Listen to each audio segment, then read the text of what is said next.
Hello, welcome again to our fourth episode of Keeper of the Dead, our custom Pathfinder campaign. When we last left off, our band of intrepid adventurers had been questing in the Vastwood, an immense, expansive forest that goes for miles and miles and miles in every direction, in search of a missing relic of extreme power, the Void Scythe of Harrowmane. We last left our adventurers as they had just escaped from some dangers, narrowly escaped them in the river, and they have just been wandering in the swamplands of the Gartooth Swamp. And our dwarf barbarian, Nira, had climbed on top of an enormous fallen tree and accidentally stirred from its rest a gigantic centipede, which they then battled, and there we are now. Well, there must be some dark magic afoot, because that's the only thing that explains why my axe didn't do more damage. Or maybe you're just terrible with your axe. No, how dare you say that? Don't insult a dwarf. The use of an axe? Mm-hmm. That's like sacrilege. Oh, yeah, well, you know. What can I say? She's sassy. No, Alrighty. That's the only thing I can think of. That's the only thing that could be wrong.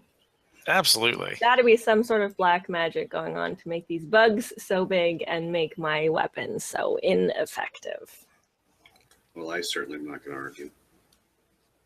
All right. Well, let's press onward then. I don't really feel like eating bug meat. Well, how close is it getting to dark? It is getting close to twilight right now at this point. You can see the sun is there's shafts of light coming in from on the horizon. You probably have an hour or so left of daylight left. I suggest we set camp here.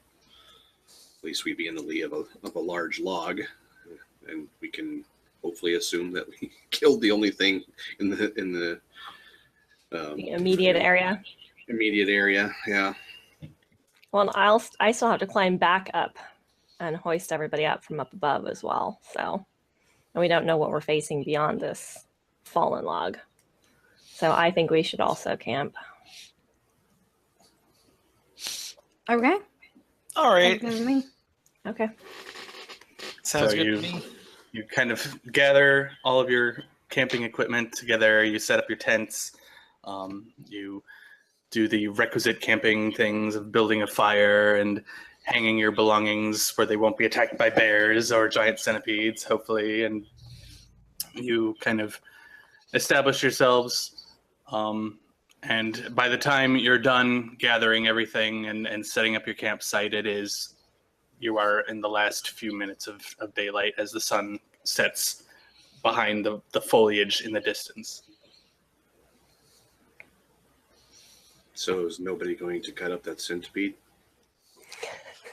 Listen, that centipede is bigger than I am.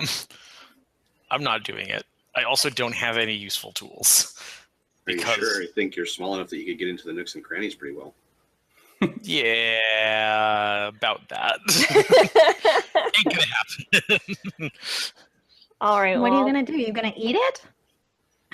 Yeah, I'm not roast eating it. Roast it and barbecue it. I don't think I'm that desperate. You have only been away from civilization for one day. We do have You the food. You ate in an inn this morning. Yeah. You're We not have the starving. food. They came from the innkeeper because they sent us with provisions. Yeah, I feel like we can be choosers at this point. Okay. No roasted centipede for us then. I mean, building a fire is perfectly fine because that will go ahead and keep all the nasties away, Yes. or at least some of the nasties away. Because fire, ooh, scary. I suggest Or draw them in. or drop them in, right? Or draw them in, or it can do completely the opposite. At least it will keep us alive. Yeah. All right, well, let's build a fire. Who's got good fire skills? All right. I think that the ranger should be able to pull that off. That's what I was thinking. Probably. That's a survival thing. Yeah. Okay, so what do I do with that? Roll a survival check. Yep. Survival. Roll a Or d20 nature and then check. add the survival skill that you have. Well, this one. D20. Excuse me. Hey, I rolled a 20. You rolled a nat 20. Best fire ever. You Roll the build best fire. your fire is immaculate. You find it's actually pretty hard to find good firewood here because for one thing, it is a swamp, so much of the ground and much of the fallen logs and branches everywhere are soaked wet through with just general swamp muck. And also, in addition to that, these trees are so huge that a lot of the solid branches are too big to even move. But you manage to find just all the nicest pieces of firewood and kindling you can possibly manage. You build a nice little teepee out of the sticks. You set it all up really nice. You get a really good solid fire going. Cool. Awesome. Do we make You're the welcome, centipede you guys. pay for it? The What? centipede's starting to stink, by the way. No. Oh, lovely. It did not take long for the juices inside to start Ew. Composing. emanating fumes. Can I push it into the water? You could. Try to push it downstream a little bit. You're Yeah, a ways you away can. from the river now, but there is that gigantic pool of water that was left when the tree fell over where the roots were. There's kind of a Ah. pond-sized pool of water there. You can dump it in there if you want. Okay, I'll push it over there. Do it. Roll a strength check A strength check. to see if you can move it. Do I just roll strength for that? Yeah, Plus just 4. strength. 20 plus 4. Add your modifier. Still rolling horribly. 4 plus 4 is 8. I'll help her. Eight. Okay, with the two of you, you managed to haul it. It's large. It's cumbersome. It's not easy to get a grip on it just because it's so long and spindly and it's segmented. The legs keep catching in the brush as you try and haul it, but you eventually do manage to drag it over to the base of where the fallen tree's roots were, and you kind of just shove it in the water. It just kind of goes sploosh into the water and kind of floats off a little bit. Oh, We don't speak now, do Great we? job, folks. Great job. teamwork. Teamwork. Makes the dream work. We should have just moved away from it in the first place. I didn't Yeah. even. Suddenly you see a big splash, and the dead centipede disappears under the water. Mhm. I I'm told so you. glad that happened. I told you there was dark magic in here. It's probably just a giant frog. Or a Gartooth swamp. What was it that was chasing us? A gar. It was a gar. Yeah. A few moments later, you do see two large bulbous eyes peer out of the water at you. It does look like a gigantic frog.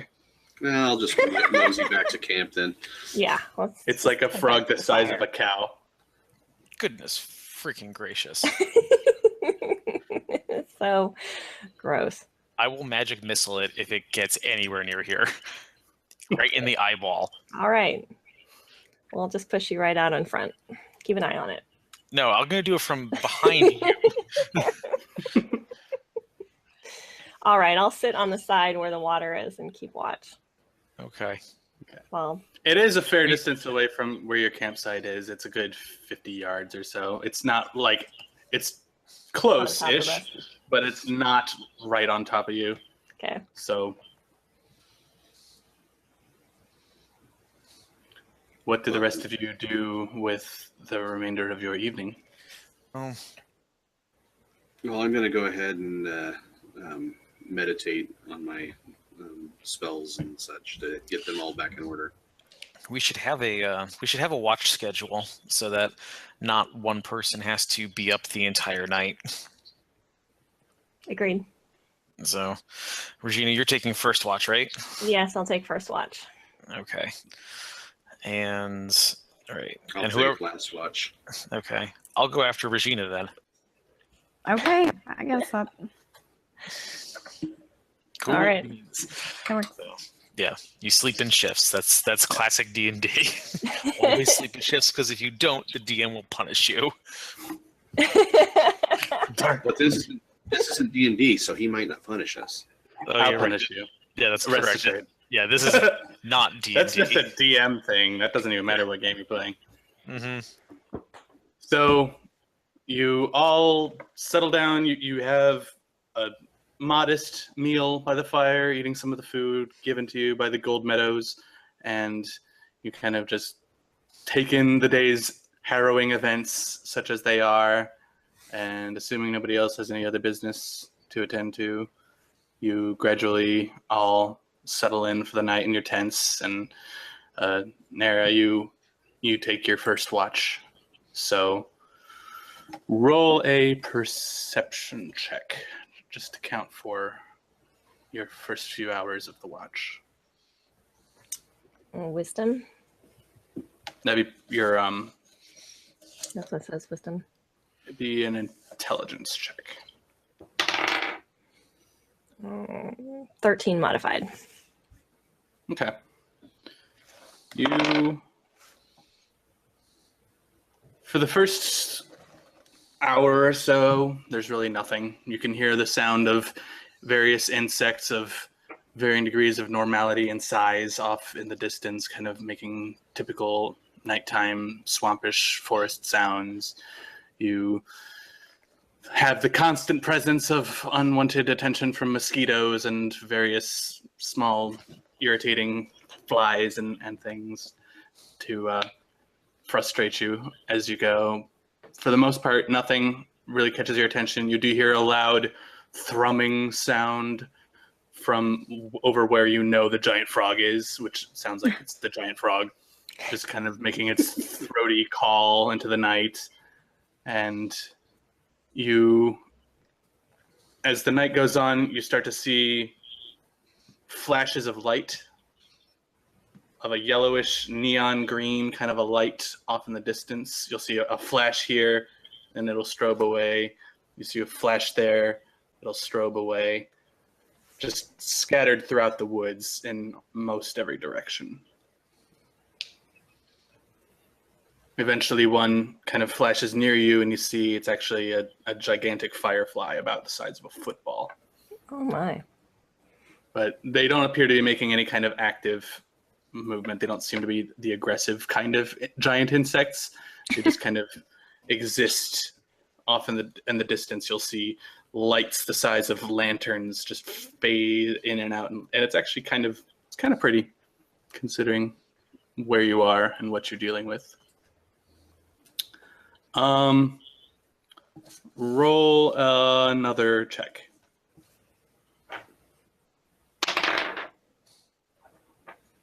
Uh, 22. Okay.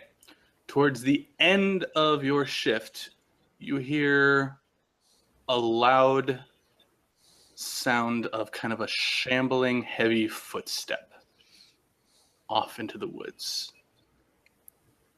A few hundred meters away, not terribly close, but it seems to be passing in your general direction. All right. Gonna wake up. I can't remember Isabel's character's name. Freya. I'll wake up Freya because she's a ranger, and actually, I'll just wake everybody up. Come on, guys. I think there's something coming for us. I hear something in the woods Huh? Coffee? heading this way. Not yet. Damn. This monster better be bringing coffee. All right. Darkness is approaching. Well, let me go ahead and put on all of my armor. Oh, wait. Mark oh God, Mark, what's your character's name?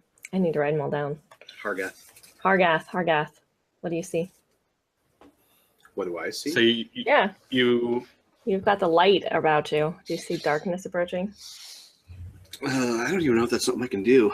Let me check. I don't know if I took anything like that.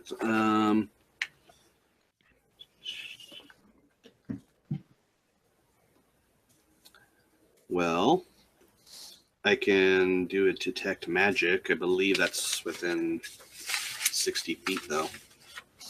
How close does it sound like this is to us at this point? Sounds a bit past that. It sounds probably about 200 meters currently. It's out there. You can all hear it. It's kind of loud. It sounds like something very large, sort of stomping through the underbrush. You hear cracking of tree branches. You hear the shoving aside of leaves. You hear kind of the sound of a very large animal moving through the wood. All right, I think we should take some sort of formation. You guys should all get behind me. Okay. Well, I don't think we should go out looking for it, though. Let's not borrow trouble. Agreed. I think we should wait here, but I think we should be on the ready. If it's moving and we feel like it's moving toward us, I think that we should have a formation where you guys are behind me so I can take the brunt of whatever might be attacking. Okie doke.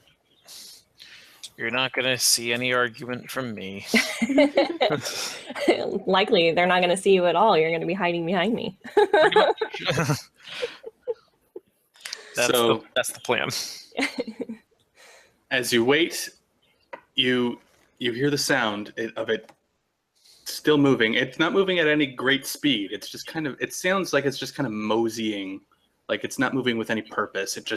You hear this crunch, crack sound of something lumbering through the wood, and it grows closer, about 150 yards, about 100 yards, and you can hear something kind of shuffling past the far side of the fallen tree where the branches kind of rise up into the canopy of the forest. You hear something claw into the bark and carve into it with heavy claws. Oh, Jesus Christ. It's all right. It's just a giant lizard. We'll be okay. You still can't see it from where you are. It's the on bug's the far mom side. coming for revenge. I'm going to tell you this right now, since you're new, Regina. Don't ever say something like that. Because whatever you say is probably worse than what the DM had in mind. And they are not afraid to use your thoughts against you. Right, of course they're not. You'll never know. No. So, do you take any action as you hear it sort of steadily approaching closer? Is there a good place to hide, maybe under the lee of this fallen tree? Not really. Well, we have a fire going, so I'm assuming that... Oh, that's a good idea. I'm going to stomp that fire out. Okay. My fire. You're perfect. A beautiful perfect fire. Twas a beautiful fire. The fire's burned down to basically just coals at this point anyway. So it's just kind of a sort of a steady glowing thing. You stomp it out, and the coals billow with smoke and disappear, and you're left completely immersed in darkness. The only thing you can still see are the sort of scattering of fireflies in all directions, kind of briefly illuminating tiny portions of the ground and then fading away again. But you hear the scraping sound, and you hear what sounds like a crunch of heavy jaws on something. That sounds You hear a scraping of claws into the bark of the tree, and just a chomping, gnawing sound of a large teeth. All right. So, so Freya, what is this thing? Yeah, ranger. I mean, don't you have a PhD in animal noises? Well, she at the very least has some sort of low light vision, so yeah, she can see it if it gets close enough. What would I do for that? Well, it's up to, but there would be knowledge animals, if anything. But yeah, you can't see it from where you are. Knowledge animals? I don't have. I have knowledge nature. I don't know if that helps in this. Yeah, I have the Yeah, that same would help. one. Knowledge nature would help. Should I do a nature roll, a knowledge nature roll? Yeah, sure. You could. Oh, Oh God, should I do one now? 'Cause yes, because I- well, You it's can a do it. 7. That's a 7 modified. I rolled a 1. No, well, ones You are- rolled a 1? are pretty much a botch. No idea. No idea for you. Okay. You actively get dumber. Yeah. I rolled a 16. Good. Yeah. You can think of any number of things it could be. Not being able to see it really makes it all conjecture. But it could be any number of things. But what you would be inclined to think is it's probably not predatory. Because most of the things you can think of that would be in this size category, that would be moving at this speed and kind of feeding in this manner, would be foragers or scavengers. So I don't know about you guys, but I'm thinking this is not something we need to fight right now. And since it's not part of our mission, so I don't know, should we try to see if we can Get out of its way. get out of its way? Because maybe it's coming, maybe it uses this pond as its water source, and maybe we just happen to be. Oh man, I Sounds want to me see it's up on the tree. I want to see this thing versus the frog. If we go ahead and drink out of that water. I don't want to fight in the water either. No, I don't want to fight. I just want to see that thing fight the frog. Oh. You know? Well, Is there some way we can lure it so it fights the frog instead of us? Maybe. If what Freya thinks is correct, then we don't need to fight it at all. We just Right. need to make sure it doesn't crush us. Right. It sounds to me like it's using the tree as its path. So we're not up on the tree, so we should be fine unless it decides to pick this exact spot to get down at. So I say we just stay here and wait and see what happens. Okay. Sounds good. As you are discussing this, you witness a large, shaggy arm with 3 gigantic talon-like claws reach around one of the fallen tree's branches, claw into the bark, peel it back, and then begin chomping again. And it sounds and it seems that this creature is eating the bark of this tree. And All right, well, it begins to sort of shamble forward, and finally you can see it. It passes in front of the branches, and it looks to be a 20-foot tall, shaggy ground sloth. Ah, Aw, giant sloth. it's a sloth. Yeah. It stands there and it kind of sniffs around. It kind of turns its big shaggy head towards you guys, and it kind of blinks at you with these big black eyes and just chews kind of mindlessly like a cow on the bark in its mouth. And then it kind of turns back away from you and just starts clawing back into the bark again and keeps minding its own business. All right, well, as long as it's minding its own business, I'll just... You do you, sloth. You do you. I say we quietly and back off. Yeah, Yeah. no reason to antagonize it. No, not at all. I'm going back to bed. Okay. Svarka, holler if there's any trouble. Yeah, just make sure it doesn't step on us. All right. Well, You're still in watch. yeah. Okay. So the rest of you go back to bed. Mm-hmm. The sloth kind of continues to linger in the area. Just kind of scrapes chunks of moss-covered bark off the tree, and then pulls it up to its mouth and just slowly chews on it for a while, and then eventually gets kind of bored with it and kind of shambles back off into the forest. You see it reach one huge claw, like its arms are bigger around than any one of you would be. It reaches up to a sapling tree and kind of pulls it down towards its mouth and just kind of starts gnawing on what is basically an entire tree's worth of foliage. And then kind of as the night goes on, it kind of eventually plods off on its own and kind of disappears into the night. And the rest of your shifts passes by without any incident. And then for the rest of you, your shifts pass by also without incident. Nothing else happens for the rest of the night. Yay!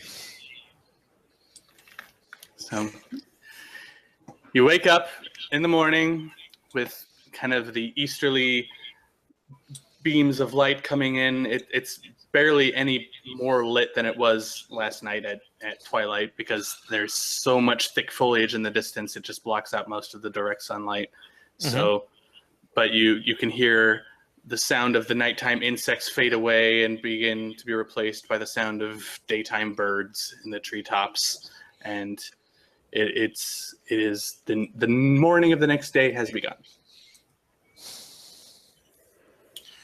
Well, I'm going to set to getting some wood for a fire before they wake up while I'm still on the last of my watch, and pile it up where we had our last fire going. And I'll probably wait until Freya wakes up to let her fight with getting the fire going. And then once that's going, start some breakfast, such as it is. Roll a survival check.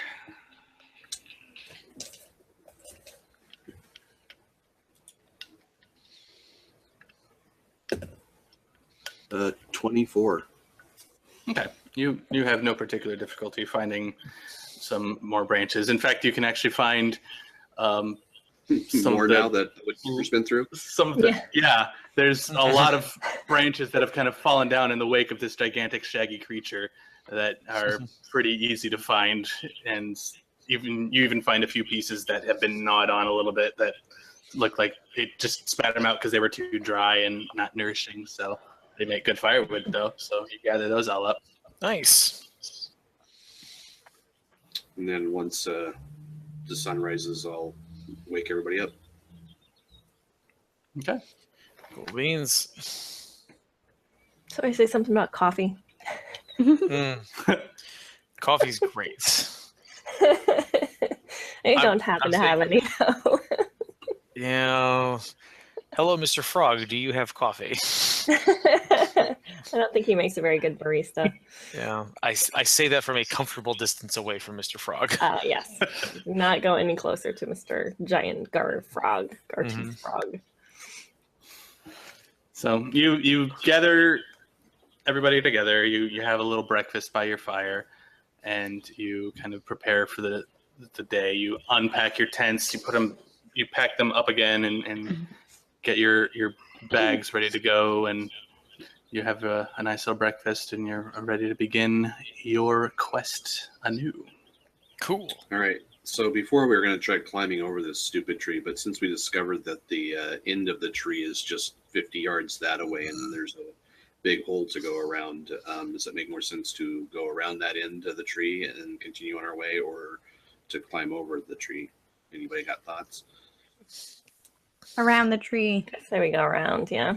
I don't want to run into another centipede. Well, I don't want to touch that tree again. I certainly don't want to run into the frog, though, either. Well, we're going away from the frog, though, right? Oh, okay. Yeah. Well, we'd still be going around the frog's pool, but we don't have to be like right on the edge or anything like that. Well, there's the frog's pool is on the root end of the tree. Right, and we're talking about the other side. The sloth came around the branch end of the tree, so there's like. Okay. I figured that the frog end of the tree is going to be the closest, though, right? It's like 50 yards away. It's the closest end of the tree, yeah. So. Should we just follow the path the sloth was making? We probably could. I mean, the thing's big. It's going to go ahead and clear out a lot of underbrush for us. Yeah, but it's going in the direction that we were traveling. Hey, Ranger, which direction was the sloth going? Can you go ahead and scout out the tracks of which way it was going? I don't think you really need to look for tracks so much as there's. I'm asking Evan, which way was the thing traveling? I mean, it can't be too hard to discern. It came from the general direction of where it seemed like you were headed, and it kind of went off kind of in a tangential direction, kind of away from where you're headed. So you could follow its trail for a little while at least. Well, as long as we've got Freya over here to go ahead and make sure that we get back on course, I don't see a reason to risk going by, the frog pool. I'm small and okay. Trust a gnome to be afraid of a giant frog. Hey, I am small and I am tasty and I am crunchy and I probably taste good with ketchup. So, it ate the centipede in one bite, and the centipede was larger than any of you. So yeah, just yeah. Let's go the sloth way. Okay, all right. So you, who's leading the way? I would imagine that a ranger would do so. Yeah. I assume so. So go ahead and roll a survival check to try and stay on track. Okay, that's 15 plus 16. Okay. So for a while, you're able to sort of travel in the wake of the passing sloth. There's foliage dislodged all over the place. It's left a very broad trail that's easy to navigate. But you also can only follow that trail for about a mile before you sort of realize it's kind of headed off, not quite in the direction you're going to, so you kind of have to brave the thicket again once more. So you continue on for the next hour or so into the woods, and you find yourself climbing uphill most of the way. You're kind of leaving the soggy marshlands behind and kind of going into more just a standard kind of deciduous forest. But it still gets darker and darker. The trees get broader and taller, even taller than they had been before. Like these woods are truly ancient. They are primordial. Like, you get the idea that these woods have been here for thousands of years and mostly undisturbed for that entire time. You continue on and roll a perception check. All of us? Yeah. I got a 9. I got 10. Oh, I also got a 9. Hang on. 9. Please don't tell me that I'm the one who got 12. the best on this. I got a 12. Okay. So you continue on for some distance into the woods, and they get darker and they get darker. And before long, you find yourselves faced with a gigantic sheet of spider web. And hanging in this web is a huge silk-wrapped bundle. And out of this bundle, you see an antler of an elk just kind of hanging there in this massive sheet of spider silk. Okay, well, that's certainly a thing. Anybody bring a torch? I mean, well, I'll go ahead and flicker my fingers and create fire. Be like, yeah, I've got a torch. I can very easily light this whole thing on fire. It's probably going to take down a good number of trees with it, but I can definitely light it on fire. I don't think these trees are in any harm or any danger from a spider web going up. Yeah, given the age of the dampness of this forest. Does anybody know where the spider is? Do we want to look for the spider before we burn his house down and roast his dinner? Yeah, let's look up. Yeah. You look up. Somebody's got to. I'll Okay, look up, as you look up, you see the reason it's gotten so dark here is because the entire canopy above you is completely filled with spider web, as far as you can see in any direction. Awesome. Can we go back to the caterpillar, please? Yeah. Or centipede. Go back to the centipede. I'm all you for going back.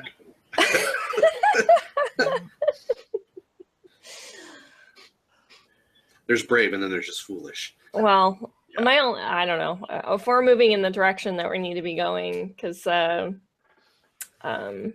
ride is only waiting 24 hours for us, and we've already Dredger is only waiting 24 hours. So. Yeah. You're No, we were- still several hours off where your destination is, so there's a chance that you could take any number of other routes. Well, I'm pretty sure that wherever it is we end up, it's going to be long past the amount of time it would be that Dredger would wait for us. In fact, I'd be surprised if he waited At past all. this morning. Yeah, if he waited at all. I was say, yeah, like honestly, like I was just expecting that he was going to ditch as soon as he could. And I wouldn't blame him. Yeah. No, I wouldn't blame him at all. I ain't even mad, All bro. right. I Do you am go all for forward or do you go backward? I'm all. Does this look like does it look like we're in the tunnel? You know how spiders will often make like a tunnel out of web into their den. Does that look like what we're in? Yeah, I'm all for just backtracking and finding either side of the tunnel and going around it because this is not cool. Roll a stealth check. Yeah. All of us? Mm-hmm. Oh goodness gracious! I hate my life. God. And you probably didn't even take into account your check penalty for your armor, did you, Regina? No. I have a check penalty for my armor. Uh-huh. Yep. Because you're wearing a half blade, right? Noisy. Yeah. I'm wearing chain, and that's got a check penalty of -5 on it. So, Where do I find that? Equipment?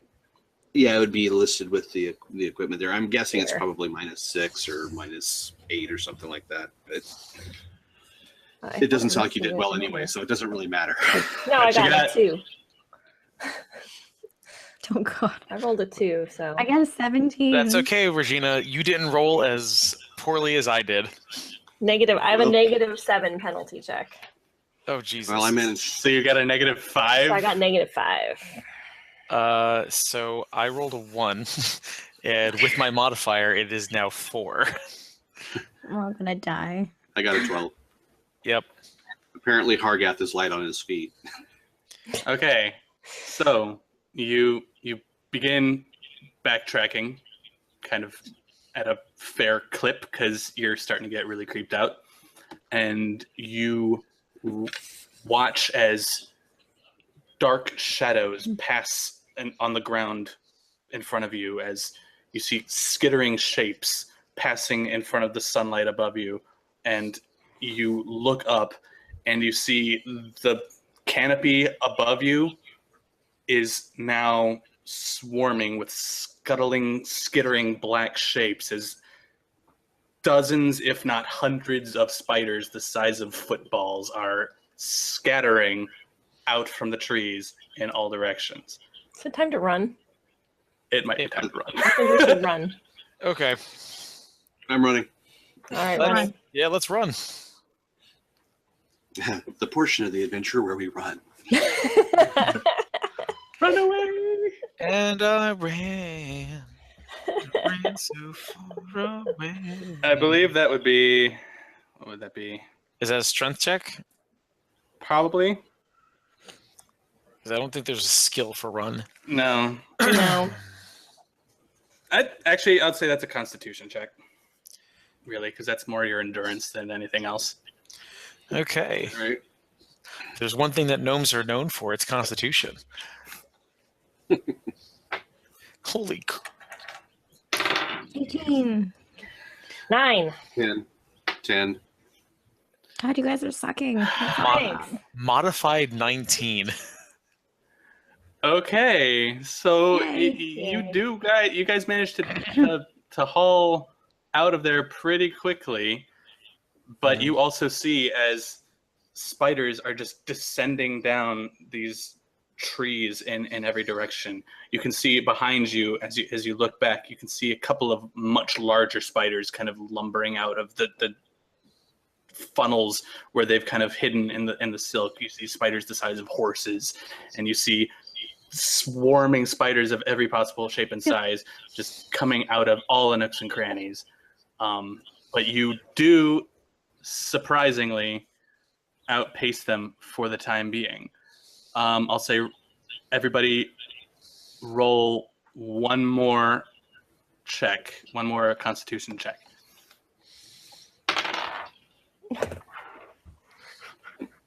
16. Modified 16. 9. Regina, what'd you get? 4. A negative 4. No, just 4. Okay, the rest of you do just fine.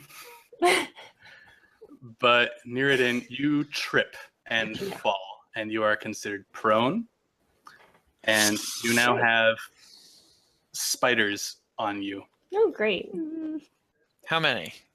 She's got right now. She's got 3 spiders about the size of dinner plates, kind of climbing on top of her. They're aggressive little buggers, aren't they? Oh, they've got an 18 to bite you. What's your armor rating, Regina? Without your dexterity. Oh. She doesn't have dexterity when she's in that armor. That's true. Let's see what other it is. Plus 8 armor. So that would be 18. So it looks like it was a wash. So Okay. Does So- the tie go to the defender? Yeah, it does. So they're trying to find purchase. They're biting at your armor, but they're not piercing it. But they're also all swarming you. Okay. So all right, I'm going to sound burst right on top of Nira's location. okay. What's Soundburst do? I'm going to pull that up really quick and tell you. Sweet. It's probably going to hurt you too, Regina, but Mhm. hopefully it'll clear them off of you so you can. I'm good with that. Because you're not enjoying being swarmed by spiders. Nope. No, this is the stuff of nightmares. It is. It really, really is. Dinner plate size spiders. Nope. And those are the smallest ones in the horde too. Right. I figured. Dinner plate sized spiders, aka just another day in Arizona. Yeah. All right, so it's going to. You blast an area with a tremendous cacophony. Every creature in the area takes 1d8 points of sonic damage and must succeed on a fortitude save to avoid being stunned for 1 round. Creatures that cannot hear are not stunned but are still damaged. Okay. Um, And that's just you don't even roll for attack for that, do you? no, doesn't Okay. say anything about like making any kind of touch attack or anything like that. Roll the damage then. As long as I'm within, it's right here because of my level. I need to be within 35 feet, though. Yeah, you're within 35 feet. She fell Okay, just so- behind you. That was right behind. Okay. Yeah. So anything within 10 feet of that point is going to get smacked. Oh, D8. Where's my D8? Oh, wow. 1 point. Okay. So Are they stunned at least? you send out this blast of sonic energy, and you see as a few of the tiny sort of normal sized spiders that are just kind of skittering around, not really doing anything. They kind of they instantly burst from the attack. But the larger ones that are actively attacking her, they're sort of staggered back and they make these jerking motions, and then they kind of just pause. They hesitate in place on her body. Run, Nira! Okay. Get up. I'm getting up and running. Okay. She does need to make a fortitude save, though. Okay, roll fortitude save. That would be a fortitude save of what level spell is that? That'd be a second level spell. So your fortitude save needs to be you need to beat a 16. 16. Which for you, Regina, should be a D20 plus 4 plus whatever your Constitution modifier is. My Constitution is 3. Well, it should be right there where it says fortitude. Oh yeah, I have fortitude. It says +3 on fortitude. Yeah. All right. Okay, so 4 plus 3 plus whatever I roll on the D20. Yeah. Yep. 12 plus 7 is 19. Okay, Sweet. So you are not stunned. Ooh. Yay. So you see as all the spiders around you, they kind of just pause. They don't even look like they're that stunned. They look more confused and indecisive. But you yourself are not. You are fully aware, and you have spiders on you. Okay, I'm running. Okay, so you get up, you knock these giant spiders off of you, you begin running. So roll one more Constitution check. All of us? Because the spiders are closing in. They're all over. Ah, yes. 17. Modified 17. Modified 19. 13. 18. Okay, you finally begin to get some distance from these spiders. You run. You're empowered. The feeling of those spiders climbing on you, Nira, is just so gross. So you're like you're booking it. You're pushing yourself. You're pushing yourself way faster than you normally would have under these sort of circumstances. And finally, you kind of hear the skittering sound behind you kind of begin to fade as you pass out of where these massive sheets of spiderweb are and back into more the open forest area. And they don't seem to be willing to pursue you past their hive. Ugh. Well, that's certainly something. So, you have narrowly evaded a terrible fate in the webbing of a massive swarm of spiders, and we will find out what happens next in our next episode.